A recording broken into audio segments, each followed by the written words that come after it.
There's a special kind of pride that you feel deep down inside, a strength that seems to thrive in Lima, Allen County. The American way of life, to get in gear and do what's right. An unbreakable forthright link called Real American Strength. Lima, Allen County, Real American Strength.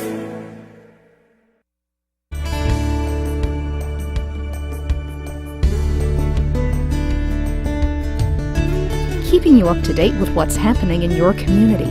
Community Focus on GTV2. Thanks for joining us today on Community Focus. I'm Anne Decker. Have you ever called 911? Hopefully not. Hopefully you'll never have to. But if you do, it's kind of nice to know what to expect and how to do it properly. And here in the studio today to fill us in are Communications Operator Vorhees and Sergeant Garlock from the Lima Police Department. Thanks for being here. Thank you. Thank you. When do you call 911? 911 is basically used for our emergency calls, whether it's life-threatening or, like I said, with emergencies. Mm-hmm. So what? Somebody had a heart attack, somebody's injured. I mean, at what point do you just call the business line, and at what point do you call 911? It can go from so many different levels. Whether it's medical, which does come, with the, heart attack, somebody's not breathing, anything like that, to, with the police side of it, whether it's a break and enter in progress, it's a domestic violence in progress, those type of things are more the emergency. Versus with the regular police line, it's more, the routine calls, the report calls, the, question calls. Okay. So if you do call 911, what happens on your end? We'll ask them, the basic questions are, what's the address? That's the most important, because there's a lot of times we may not get that. Who's involved, what exactly is going on. Getting descriptions, whether it's of people, vehicles, places, there's a lot of different things that could be asked. Well, there's so much emotion going on if somebody does have to call 911 because it's an emergency. What should they be prepared to tell you? What do you absolutely have to know? Obviously, the first thing, like I said, is the address. I mean, there's a lot of the times where, we may not get that till the end, it seems like. Some of the dispatchers do answer the call, 911, what's your emergency? Where you get that out of the way right away. Then the other thing is, what exactly is going on? What is the situation? Are we dealing with medical, or are we dealing with the police side of things? And then, if we're wanting to get descriptions of things, it's who is involved. Are we looking for a suspect then? Can you give us what kind of descriptions on them? Exactly who are we looking for, or a vehicle? Whether it's get the plate number, get the color, get the make, model. There's so many different questions that could go in there. Oh yeah, exactly, it is. And what is your training to deal with all this? We do go through a 911 school. When we first initially start dealing with 911, we do go through a schooling. We're tucked away for a few days, learning the different things, of what they could ask us, what the people could even, ask of us. And do you ever have to deal with an emergency on the phone before the police get there, like birthing a baby or helping somebody through CPR? I've never actually had to birth a baby. However, CPR, we do that, quite often, it seems like. No kidding. We'll get the, somebody's not breathing, whether, it's an infant, an adult, different levels of it. You must, really have your act together to be able to deal with that over the phone. We try. So let's say it's a breaking and entering in progress. It's sent over to police department, and what happens at that point?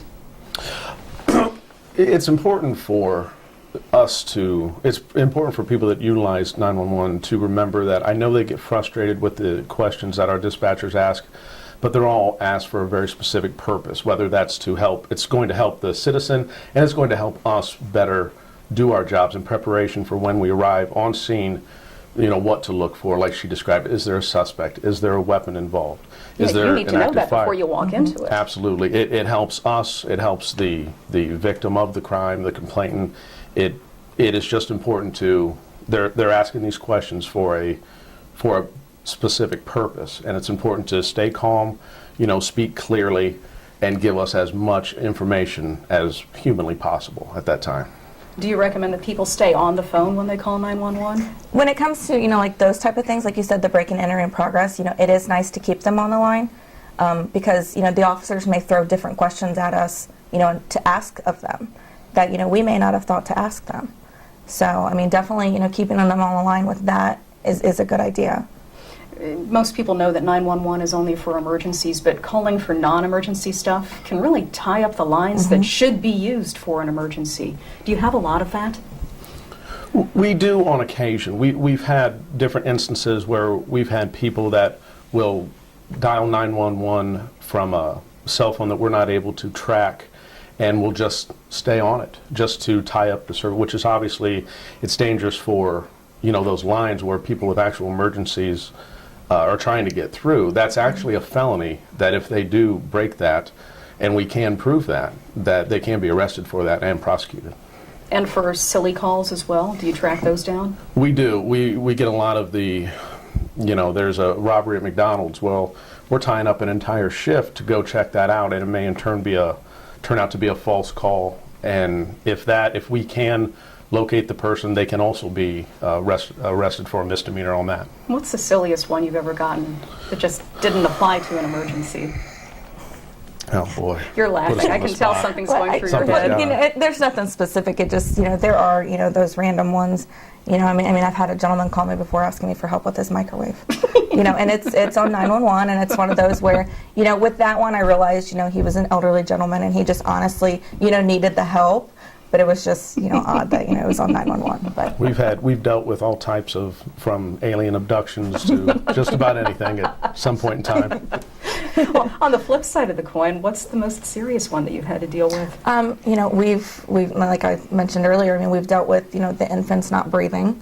Those are usually the ones that get you a little more than anything. Oh, I bet. Yeah, because then you just don't know, so. Okay. Is there anything else you want folks to know about 911? Just a lot of times, just please be patient with our dispatchers, because a lot of times they're multitasking, and it really is a talent what they're able to do, where they're not only communicating with us on the radio, they're taking phone calls, they may be also getting the ambulance and fire. They're doing multiple things at once. So it's important to just be patient, listen to what the dispatchers are telling you, and answer appropriately. Definitely with us, it's, we're not solely sitting in there answering 911. We are answering, like he said, we answer for the police department, we answer for the fire department, and we answer 911. Dispatch for all of those, as well as, working alongside with the county and the different ambulance companies. You're just a little busy. So, just a little bit. If somebody has a kid and they want to teach them how to use 911, how do you recommend they do that? That's as easy as just picking up 911 and dialing it and staying on the line, and just saying, I'm teaching my child how to, call 911.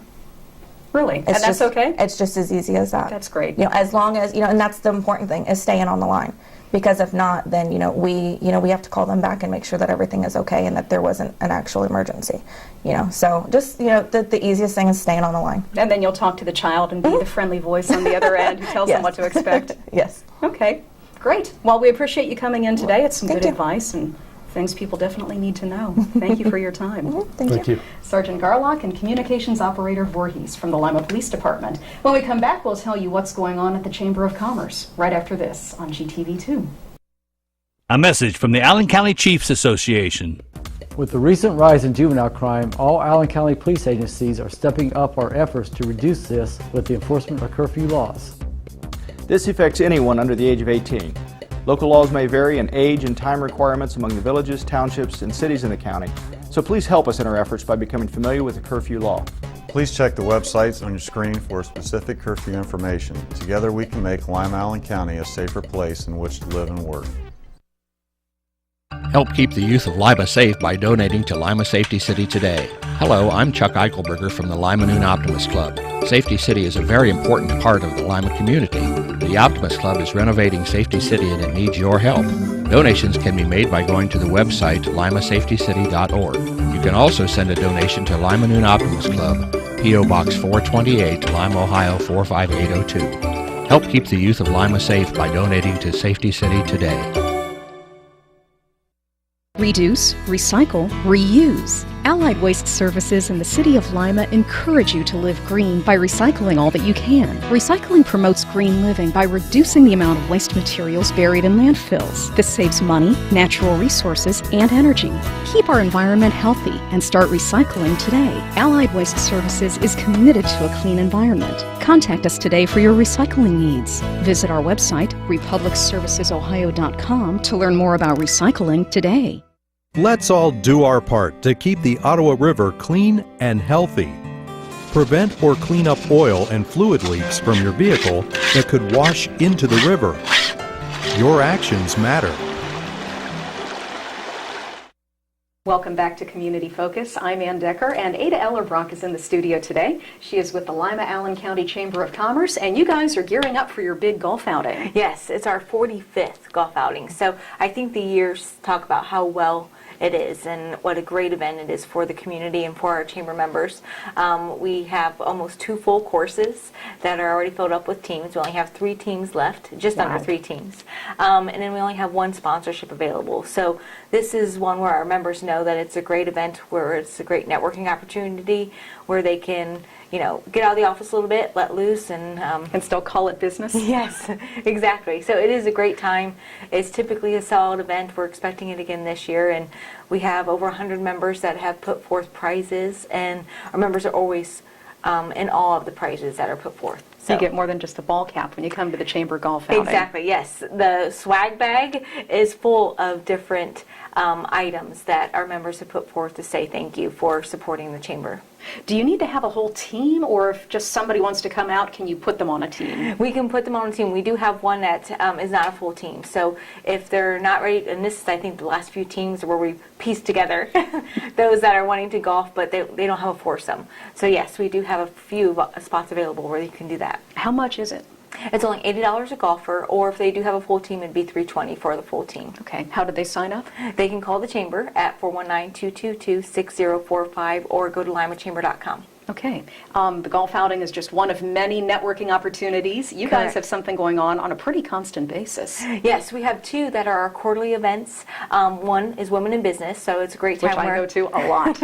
Women can get together. Now men can come if they would like to join, you know, the elite crowd there. And then we also have Connections, which is for mid to upper level management, where they can come together and see what other individuals and business leaders have done to excel in different topics. And our next topic will be marketing, but we also discuss anything like healthcare or business planning. And in Women in Business, we talk about different things that can affect women at both home and in the office.